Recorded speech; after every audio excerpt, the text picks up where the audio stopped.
जय हिंद दोस्तों, कैसे उम्मीद करता हूँ सभी मस्त होंगे, अपने स्टडी कार्य में व्यस्त होंगे। स्वागत है सभी का सीटेट दिसंबर 2025 के एग्जाम में राशि करने वाले असिस्टेंट सामाजिक विज्ञान के मोस्ट इंपॉर्टेंट क्वेश्चन जो कि प्रीवियस ईयर क्वेश्चन पेपर हल कर रहे हैं। 2011 से लेकर 2024 तक के प्रीवियस ईयर क्वेश्चन पेपर है। सीट के एग्जाम में छपने वाले क्वेश्चन है। चैनल पर जो भी नए हैं चैनल को सब्सक्राइब कर लीजिए। चलिए क्लास को स्टार्ट करते हैं। पहला क्वेश्चन है, निम्नलिखित कथनों में से कौन सा लिंग यानी जेंडर रूढ़िबद्ध धारणा को चुनौती देता है? महिलाएं फैशन प्रस्त होती हैं, महिलाएं जिम्मेवार वाहन चालक होती हैं, महिलाएं पालन पोषण करने वाली होती हैं, महिलाएं बहुत भावुक होती हैं। कौन सा ऑप्शन करेक्ट है? क्वेश्चन इंपॉर्टेंट है, पेडागोजी से क्वेश्चन है जो कि 15 क्वेश्चन पूछे जाते हैं एसएसटी में।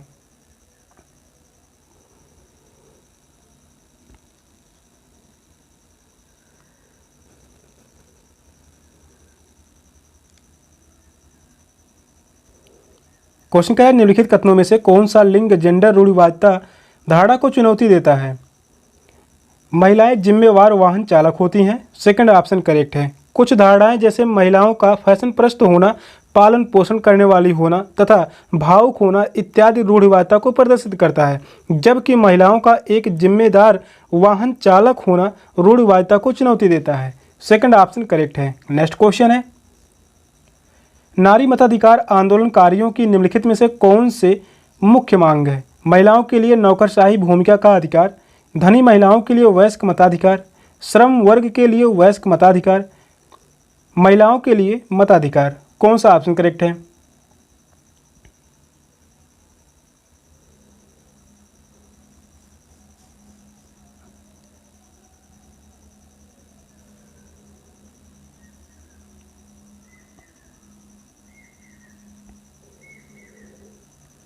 नारी मताधिकार आंदोलनकारियों की निम्नलिखित में से कौन सी मुख्य मांग है?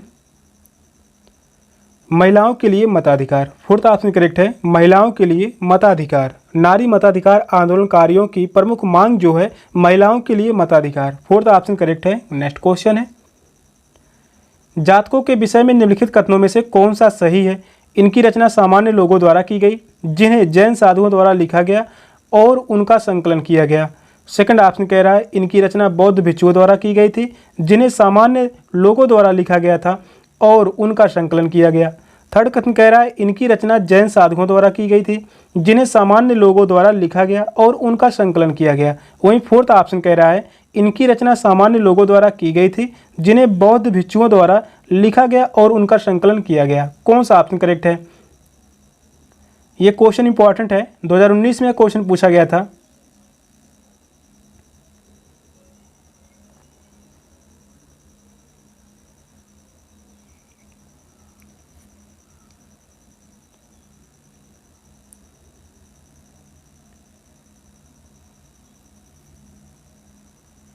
क्वेश्चन कह रहा है, जातकों के विषय में निम्नलिखित कथनों में से कौन सा सही है?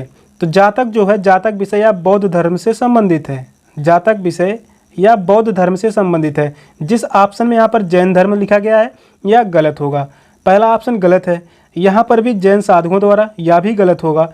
बचा दूसरा और चौथा ऑप्शन। तो इस क्वेश्चन का जो राइट आंसर होगा, इनकी रचना सामान्य लोगों द्वारा की गई थी, जिन्हें बौद्ध भिक्षुओं द्वारा लिखा गया और उनका संकलन किया गया। फोर्थ ऑप्शन करेक्ट है, जातकों की रचना सामान्य लोगों द्वारा की गई थी, जिन्हें बौद्ध भिक्षुओं द्वारा लिखा गया था तथा संकलन किया गया।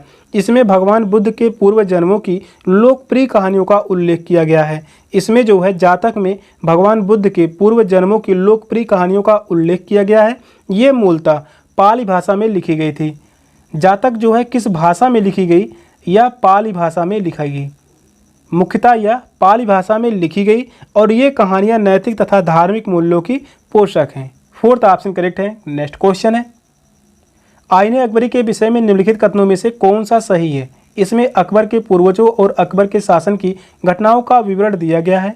यह मिर्जा हाकिम द्वारा लिखी गई है, जो अकबर के दरबारियों से एक था।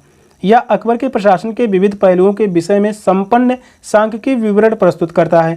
फोर्थ ऑप्शन कह रहा है, यह अकबरनामा शीर्षक के अंतर्गत अकबर के शासन के इतिहास की 3 जिल्दों में से पहली जिल्द है। कौन सा ऑप्शन करेक्ट है?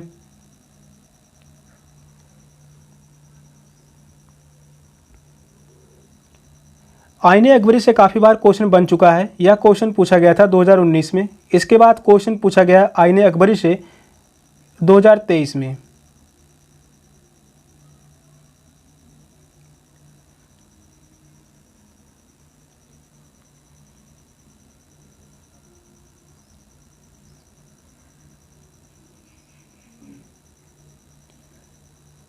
क्वेश्चन कह रहा है आईने अकबरी के विषय में निम्नलिखित कथनों में से कौन सा सही है।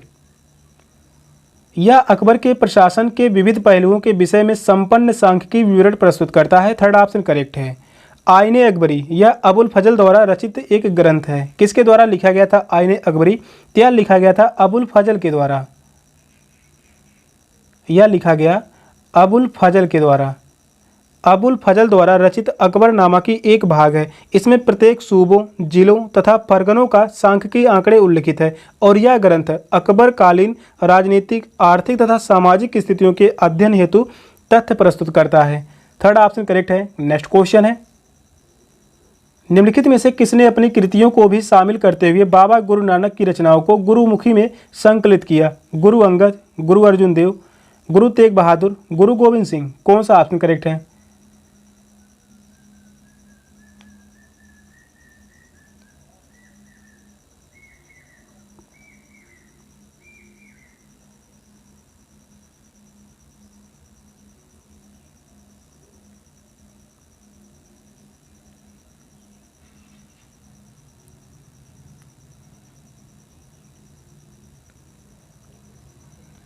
क्वेश्चन कह रहा है निम्नलिखित में से किसने अपनी कृतियों को भी शामिल करते हुए बाबा गुरु नानक की रचनाओं को गुरुमुखी में संकलित किया? गुरु अंगद ने। फर्स्ट ऑप्शन करेक्ट है। गुरु अंगद। गुरु अंगद जी का वास्तविक नाम लहना जी था। इनका वास्तविक नाम क्या था? लहना जी। इनका वास्तविक नाम था लहना जी। इन्होंने लंगर प्रथा की शुरुआत की। गुरु अंगद देव ने लंगर प्रथा की शुरुआत की। लंगर प्रथा की शुरुआत की जिसमें अलग अलग जाति के लोग एक पांत में बैठकर भोजन ग्रहण कर सकते हैं। फर्स्ट ऑप्शन करेक्ट है। नेक्स्ट क्वेश्चन है, एथेनियन लोकतंत्र की निम्नलिखित में से कौन सी एक विशेषता नहीं है? पूछा है वह एक विशेषता नहीं है एथेनियन लोकतंत्र की। सभी नागरिकों को नौसेना में अपनी सेवाएं देनी होती थी। मामलों के निर्णयों के लिए आयोजित की गई सभाओं में सभी नागरिक उपस्थित होते थे।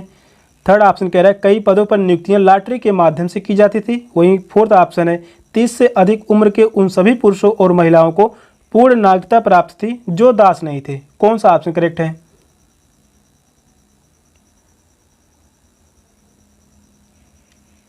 यह भी क्वेश्चन 2024 में पूछा गया था। इंपॉर्टेंट क्वेश्चन है, इसको याद रखिए।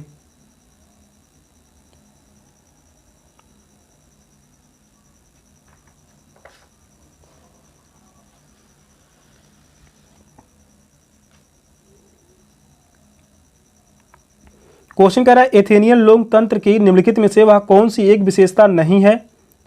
30 से अधिक उम्र के उन सभी पुरुषों और महिलाओं को पूर्ण नागरिकता प्राप्त थी जो दास नहीं थे। यह बात जो है गलत है। फोर्थ ऑप्शन करेक्ट है। एथेनियन लोकतंत्र में सभी नागरिकों को सेना में अपनी सेवाएं देनी पड़ती थी। यह बात जो है सही है। सभी नागरिकों की उपस्थिति में महत्वपूर्ण निर्णय लिए जाते थे और कई पदों पर नियुक्तियां लॉटरी के माध्यम से की जाती थी।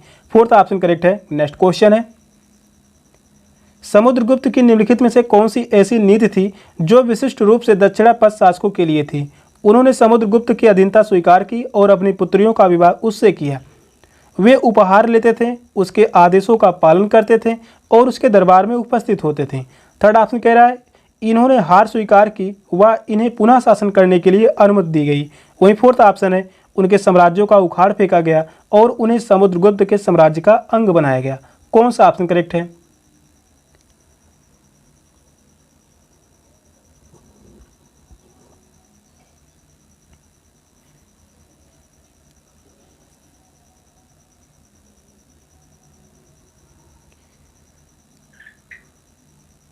क्वेश्चन कह रहा है समुद्रगुप्त की निम्नलिखित में से कौन सी ऐसी नीति थी जो विशिष्ट रूप से दक्षिणापथ शासकों के लिए थी? इन्होंने हार स्वीकार की व इन्हें पुनः शासन करने के लिए अनुमति दी गई। थर्ड ऑप्शन करेक्ट है। समुद्रगुप्त की दक्षिणापथ शासकों के लिए एक विशिष्ट नीति थी। युद्ध में हार स्वीकार करने के उपरांत उन्होंने शासकों को पुनः शासन करने की अनुमति प्रदान की गई। थर्ड ऑप्शन करेक्ट है। नेक्स्ट क्वेश्चन है, निम्नलिखित का मिलान कीजिए। एक तरफ दिया गया है कला रूप, दूसरी तरफ है नामावली। तो अक्षर थोड़ा छोटे छोटे हैं तो ध्यान से पढ़िए। कला की वह तकनीकी जो असली जैसी तस्वीरों को बनाने में सहायक थी। सेकंड है चित्रकारी जिसमें भारतीय भू दृश्यों को अनूठा अनछुआ दिखाया जाता था। सी है भारत में यूरोप वासियों को ऐश्वर्यपूर्ण जीवन शैली, धन संपदा और रौब दाब दर्शाती चित्रकला। वहीं डी कह रहा है ब्रिटिश साम्राज्यवादी इतिहास और विजयी दृश्यों को चित्र करने वाली चित्रकला। नामावली में है नैनाभिराम, रूप चित्रण, इतिहास चित्रकला, तैल चित्रकला। यहाँ पर चारों ऑप्शन दिए गए हैं, किस ऑप्शन में सही मिलान है? तो क्वेश्चन लंबा है, क्वेश्चन को ध्यानपूर्वक पढ़िए और बताइए कौन सा ऑप्शन करेक्ट है। यह क्वेश्चन 2019 में पूछा गया था।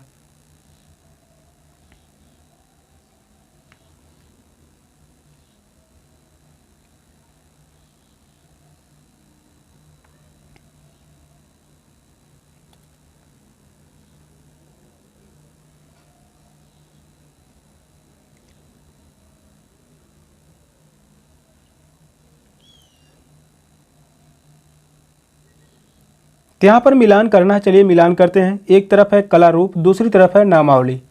कला की वह तकनीकी जो असली जैसी तस्वीरों को बनाने में सहायक थी, तो इसका संबंध होगा तैल चित्रकला। यानी ए का जो संबंध है वह है फोर्थ से। ऑप्शन में देखिए यहाँ पर ए का संबंध तीसरे से दिया गया है, सेकंड ऑप्शन में ए का संबंध दूसरे से है, थर्ड ऑप्शन में ए का संबंध पहले से है। तो 3 ऑप्शन तो गलत हो गए, बचा एक ऑप्शन, वह है ऑप्शन डी। बी कह रहा है चित्रकारी जिसमें भारतीय भूदृश्यों को अनूठा अनछुआ दिखाया जाता था, तो इसका संबंध होगा नैनाभिराम से। यानी बी का संबंध जो है वह है पहले से। भारत में यूरोप वासियों की ऐश्वर्यपूर्ण जीवन शैली, धन संपदा और रौब दाब दर्शाती चित्रकला, इसका संबंध जो होगा रूप चित्रण से। यानी सी का संबंध जो है यह है दूसरे से। ब्रिटिश साम्राज्यवादी इतिहास और विजयी दृश्यों को चित्रित करने वाली चित्रकला, इसका संबंध होगा इतिहास चित्रकला से। यानी डी का संबंध जो है यह है तीसरे से। इस प्रकार फोर्थ ऑप्शन करेक्ट है। इस क्वेश्चन का राइट आंसर होगा ऑप्शन डी। नेक्स्ट क्वेश्चन है 18वीं शताब्दी के अंतिम चरण में बम्बई, मद्रास और बंगाल प्रेसिडेंसी का विकास ईस्ट इंडिया कंपनी के किन व्यापारिक केंद्रों से हुआ? नागपुर, मदुरई, दिल्ली, पुणे, मद्रास, कलकत्ता, सूरत, मदुरई, दिल्ली, सूरत, मद्रास, कलकत्ता। कौन सा ऑप्शन करेक्ट है? इंपॉर्टेंट क्वेश्चन है।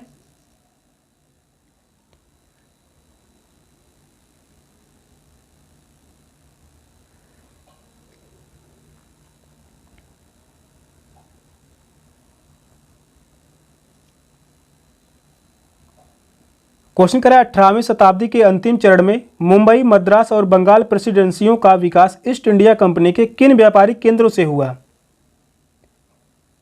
यह हुआ था सूरत, मद्रास, कलकत्ता।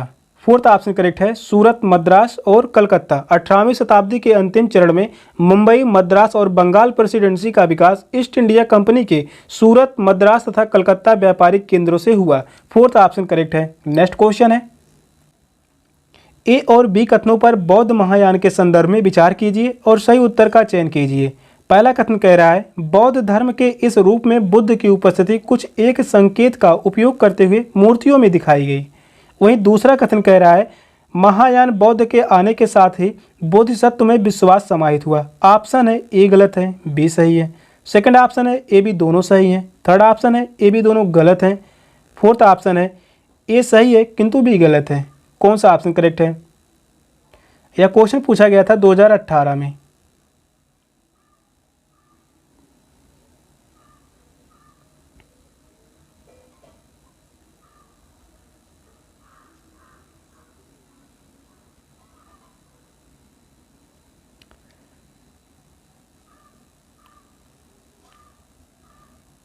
क्वेश्चन कर रहा है बौद्ध महायान के संदर्भ में 2 कथन दिए गए हैं ए और बी। इन दोनों कथनों में कौन से कथन सही हैं? पहला कथन कह रहा है बौद्ध धर्म के इस रूप में बुद्ध की उपस्थिति कुछ संकेतों का उपयोग करते हुए मूर्तियों में दिखाई गई। तो यह बात गलत है, पहला कथन गलत होगा। दूसरा कथन कह रहा है महायान बौद्ध के आने के साथ ही बोधिसत्व में विश्वास समाहित हुआ। यह बात सही है। दूसरा कथन सही है, पहला गलत है। इस क्वेश्चन का राइट आंसर होगा ऑप्शन ए। इस क्वेश्चन का राइट आंसर है ऑप्शन ए गलत है। ए गलत है किंतु भी सही है। फर्स्ट ऑप्शन करेक्ट है। महायान में महात्मा बुद्ध को देवता के रूप में स्वीकार किया गया है। बोधिसत्व में आस्था रखी जाती है। यह बुद्ध के प्रति विश्वास तथा भक्ति पर बल देता है। फर्स्ट ऑप्शन करेक्ट है। नेक्स्ट क्वेश्चन है महालवाड़ी और रैयतवाड़ी राजस्व प्रणालियों के संदर्भ में ए और बी कथनों पर विचार कीजिए और सही उत्तर का चयन कीजिए। महालवाड़ी बंगाल प्रेसिडेंसी के उत्तर पश्चिमी प्रांतों के लिए युक्त थी, जबकि रैयतवाड़ी ब्रिटिश नियंत्रण वाले दक्षिण भारतीय इलाकों के लिए थी। सेकंड कथन कह रहा है महालवाड़ी में गांव का मुखिया पूरे गांव के संकलित राजस्व को कंपनी को अदा करता था, जबकि रैयतवाड़ी में किसानों के साथ सीधा समझौता किया जाता था। ऑप्शन है केवल बी दो राजस्व व्यवस्थाओं के बीच अंतर को सही स्पष्ट करता है। सेकंड ऑप्शन कह रहा है ए और बी दोनों दो राजस्व व्यवस्थाओं के बीच अंतर को सही स्पष्ट करते हैं। थर्ड ऑप्शन कह रहा है ना तो ए ना तो बी दो राजस्व व्यवस्थाओं के बीच अंतर को सही स्पष्ट करते हैं। फोर्थ ऑप्शन है केवल ए दो राजस्व व्यवस्थाओं के बीच अंतर को सही स्पष्ट करता है। कौन सा ऑप्शन करेक्ट है? ये क्वेश्चन मोस्ट इंपॉर्टेंट क्वेश्चन है, इसको याद में रखिए।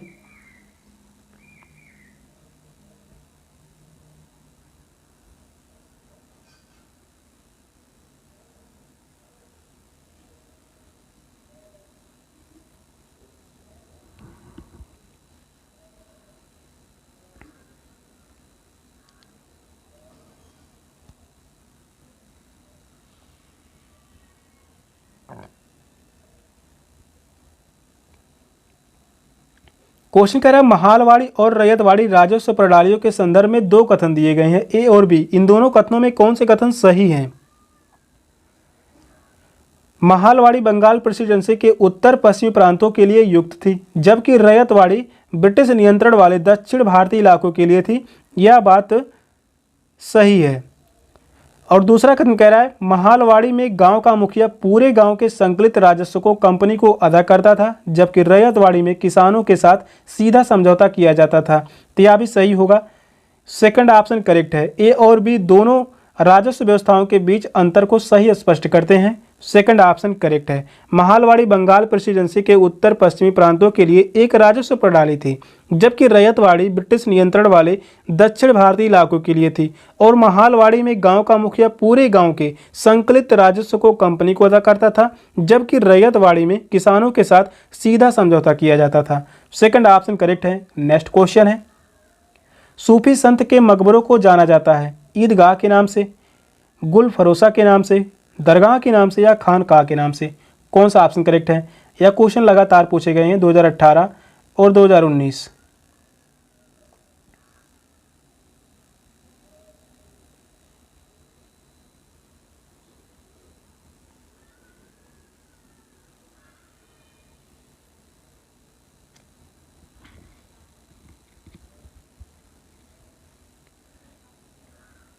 क्वेश्चन कह रहा है सूफी संत के मकबरे को जाना जाता है दरगाह के नाम से। थर्ड ऑप्शन करेक्ट है।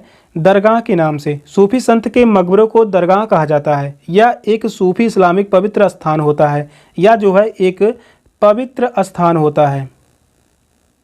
यह एक सूफी इस्लामी पवित्र स्थान होता है जिसे किसी विख्यात सूफी संत या दरवेश की कब्र पर बनाया जाता है। दरगाह के साथ अक्सर सूफी बैठकें होती थीं, जिन्हें खानकाह कहा जाता था।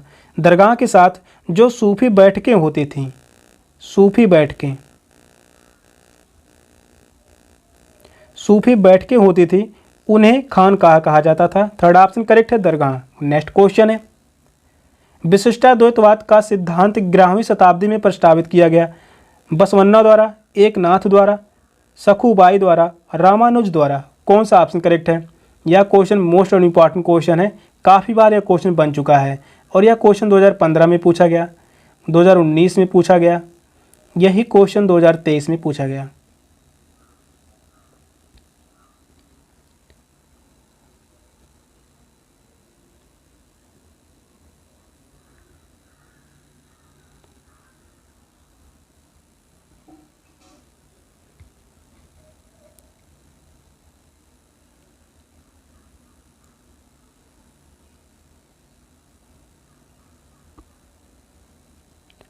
क्वेश्चन कह रहा है विशिष्टाद्वैतवाद का सिद्धांत 11वीं शताब्दी में प्रस्तावित किया गया था रामानुज के द्वारा।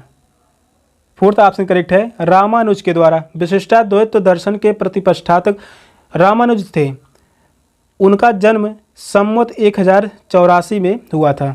इनका जन्म पूछा जाता है, इनका जन्म हुआ था 1084 संवत, 1084 संवत के आसपास हुआ था। और विशिष्टाद्वैत दर्शन के प्रतिष्ठातक यानी रामानुजाचार्य थे। फोर्थ ऑप्शन करेक्ट है, रामानुजा द्वारा। नेक्स्ट क्वेश्चन है, भारत में 1772 में स्थापित की गई दीवानी अदालत के संदर्भ में ए और बी कथनों पर विचार कीजिए और सही उत्तर का चयन कीजिए।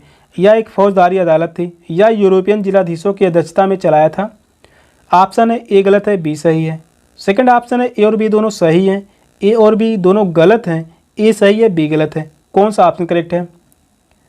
क्वेश्चन इंपॉर्टेंट है, या क्वेश्चन पूछा गया था 2022 में, उस समय शिफ्ट वाइज एग्जाम हुए थे। मोस्ट इंपॉर्टेंट क्वेश्चन है।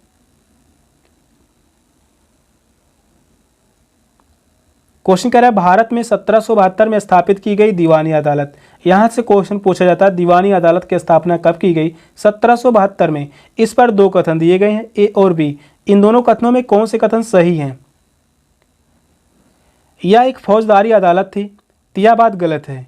यह यूरोपियन जिलाधीशों की अध्यक्षता में चलता था, यह बात सही है। पहला कथन गलत है, दूसरा कथन सही है। इस क्वेश्चन का जो राइट आंसर होगा ऑप्शन ए गलत है किंतु भी सही है। दीवानी अदालत की स्थापना 1772 में की गई वारेन हेस्टिंग के द्वारा। दीवानी अदालत की स्थापना किसके द्वारा की गई थी? ये इंपॉर्टेंट है, वारेन हेस्टिंग के द्वारा। वारेन हेस्टिंग के द्वारा, वारेन हेस्टिंग के द्वारा की गई थी दीवानी अदालत की स्थापना। इस अदालत में भारतीय न्यायाधीश ही थे किंतु उन पर काउंसिल के अध्यक्ष और सदस्यों का नियंत्रण रहता था। फर्स्ट ऑप्शन करेक्ट है। नेक्स्ट क्वेश्चन है, गैरसन नगर से अप्राय है किले बंद बसाव जहां सैनिक रहते हैं, वह स्थान जहां विभिन्न उत्पाद केंद्रों के माल को बेचा जाता है। एक महत्वपूर्ण व्यापारिक पत्तन नगर, नगर से लगी हुई भूमि जो इसे माल की आपूर्ति करती है। कौन सा ऑप्शन करेक्ट है?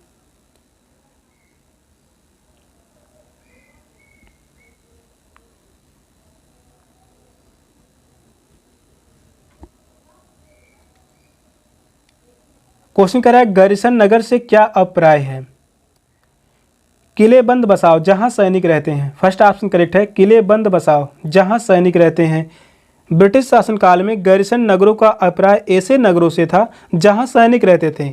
इन्हें छावनी नगर भी कहा जाता है। इन्हें गैरिसन नगर को छावनी नगर भी कहा जाता है। छावनी नगर भी कहा जाता है। और छावनी नगर में जो अब इस समय आते हैं अम्बाला, अम्बाला क्या है? छावनी है। जालंधर या भी जो है छावनी है। महू या भी छावनी है। इसके अलावा उधमपुर, उधमपुर ये सभी क्या है? छावनी है, यानी गैरिसन नगर है। फर्स्ट ऑप्शन करेक्ट है। सेशन का लास्ट क्वेश्चन था। क्वेश्चन कैसे लगे कमेंट में जरूर बताइएगा। चैनल पर नए हैं, चैनल को सब्सक्राइब कर लीजिए। मिलते हैं फिर नेक्स्ट क्लास में, तब तक के लिए बाय बाय, टेक केयर, जय हिंद।